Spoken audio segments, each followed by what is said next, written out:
So we've talked about multiplication and addition and subtraction. What about division and addition and subtraction? Well, the first thing to consider is when we start dividing addition and subtraction statements with radicals, what I end up with very easily is I end up with a radical down in the denominator. So I'm basically taking 1 and I'm dividing it by the difference, 4 minus the square root of 2. And what that creates is a situation that we said is not good, right? One of our conditions of radicals is we do not want any radicals down in the denominator. So we're basically back to rationalizing the denominator. However, what we learned in the past doesn't work here. What we learned in the past, right? So here's an idea from a past idea, is to multiply the top and the bottom. In this case, we would probably think, well, the square root of 2. Now, it's okay to do that, right? Mathematically, this is fine. But when I do the multiplication, we end up with the square root of 2 upstairs. And downstairs, we have 4 minus the square root of 2 times the square root of 2. And using what we just learned to do this multiplication, I distribute. So we have the square root of 2 upstairs, 4 square roots of 2 minus the square root of 2 times the square root of 2, right, would basically be 2, right? That's the square root of 4 idea right there, that piece. And so the good news is I do have something that's equivalent. So this fraction here and this fraction here are equivalent because I multiplied by 1. But the bad news is that I actually have not cleared the radical from the bottom. I just basically traded spots for it, and you could probably even argue I made this thing worse. So we need a new trick, right? This old idea of just multiplying by some radical form is not enough. The new idea we need is called a conjugate.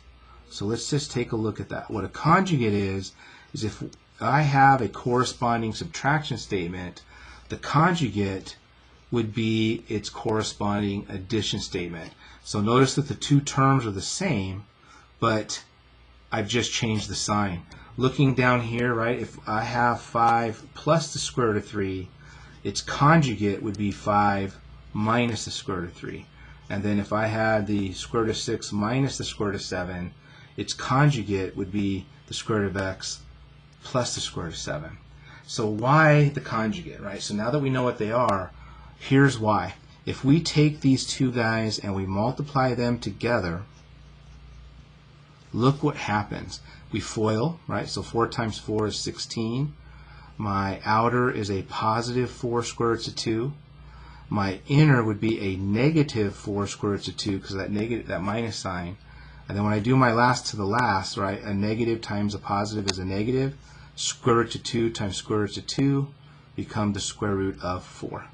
And you'll notice what happens is these two terms in the middle, the outer and the inner, they effectively cancel each other out. So it's essentially your difference of squares. That's basically what we did here. We have 16 minus, and of course the square root of 4 is 2, and we're left with 14. And so notice by multiplying by the conjugate, the radical basically went away.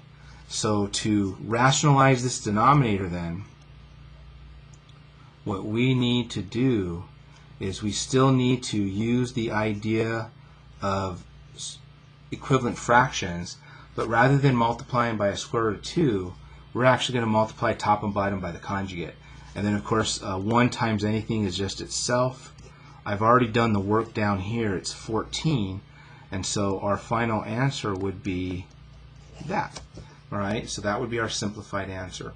Again, be careful about dividing out. Yes, 4 and 14 share a common factor, but that 14 is also a denominator for the square root of 2 as well. So it's probably best just to keep your answer that way. And so there you have it. So basically, to rationalize the denominator when we have an addition or a sum, you make use of the conjugate, and that basically gets your job done.